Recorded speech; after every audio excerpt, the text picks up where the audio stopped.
Massive precision strikes on the three. স্বীকার করতে এসে নিজেই ফাঁদে পড়েছে আমেরিকা ও ইসরায়েল। মধ্যপ্রাচ্যের যুদ্ধ ইসরায়েলের জন্য পরিণত হয়েছে অগ্নি পরীক্ষায়। আমেরিকাকে সঙ্গে নিয়ে ইরানকে ধূলিসাৎ করার যে স্বপ্ন দেখেছিল ইসরায়েল, সেটি এখন পরিণত হয়েছে দুঃস্বপ্নে। কেননা বর্বর ইসরায়েলি সেনাদের আগ্রাসন রুখে দিতে ইরানের পাশে ঢাল হয়ে দাঁড়িয়েছে লেবাননের প্রতিরোধ যোদ্ধারা।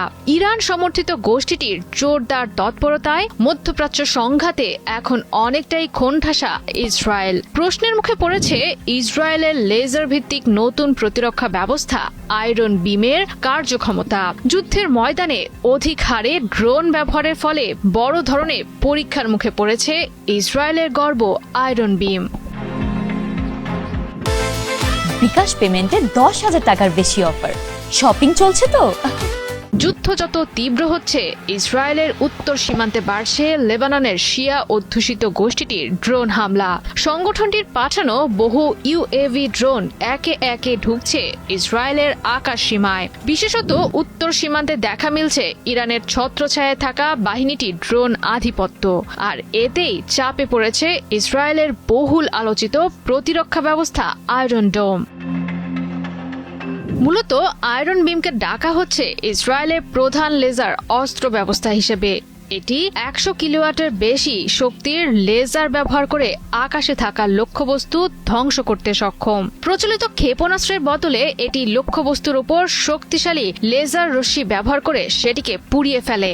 শোনা যাচ্ছিল ইসরায়েলের বহুমাত্রিক প্রতিরক্ষা ব্যবস্থা আয়রন ডোমের সঙ্গে এটি কাজ করার উপযুক্ত করেই তৈরি করা হয়েছে। এর প্রতি আঘাতের খরচ মাত্র কয়েক ডলার হওয়ায় অনেক বিশ্লেষকই ভেবেছিলেন এটি বদলে দেবে যুদ্ধের ধরন আর সমীকরণ। কিন্তু লেবাননের সশস্ত্র প্রতিরোধ গোষ্ঠীটির ধারাবাহিকভাবে চালানো জোরালো আক্রমণে চলমান যুদ্ধে ইসরায়েলের অবস্থান এখন অনেকটাই নড়বড়ে। সংঘাত শুরু হওয়ার পর প্রকাশ পাচ্ছে আয়রন বিমের বেশ কিছু সীমাবদ্ধতা। পর্যাপ্ত ইউনিট না থাকায় উত্তর সীমান্তে মোতায়েন করা হয়েছে অল্প সংখ্যক আয়রন বিম। ফলে সীমান্তটির অনেকটুকু অংশই থেকে যাচ্ছে অরক্ষিত। এক সময়ে মাত্র একটি লক্ষ্যবস্তুতে আঘাত হানতে পারে বলে প্রতিপক্ষের তরফ থেকে ছোড়া একাধিক ড্রোন প্রতিহত করতে এটি একেবারেই ব্যর্থ। এর ব্যবহার বিধি আবহাওয়ার উপর নির্ভরশীল অনেকটাই। কুয়াশা, ধুলা, মেঘ ও ধোঁয়া থাকলে এটি ঠিকভাবে কাজ করতে পারে না।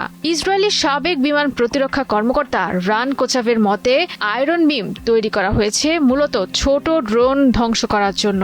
বড় ধরনের আক্রমণ বা দূরপাল্লার আক্রমণ ঠেকাতে এটি পুরোপুরি ব্যর্থ।